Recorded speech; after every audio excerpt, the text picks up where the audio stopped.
ভয়ঙ্কর অ্যাডভেঞ্চার টাইপের আর কি ভ্রমণ।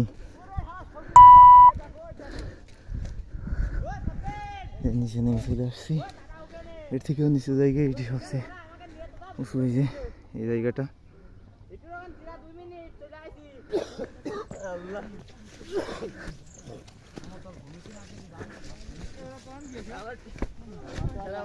আমাদের সামনে একটি পাহাড়, ওই পাশে সবচেয়ে বড় পাহাড়, এটা একটু ছোট পাহাড়। মনে খুলে ভালো পাহাড় জোর নেই, তাও এটা খুলে কি কর পাহাড় একটা সামনে, এদিকে এইটি সবচেয়ে বড়,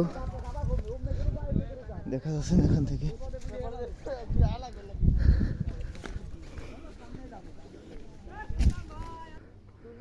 ওইখান থেকে আমরা আসছি এদিকে, এদিকে একটা পাহাড়, তারপরে যে এদিকে আবার এদিক দিয়ে পাহাড়।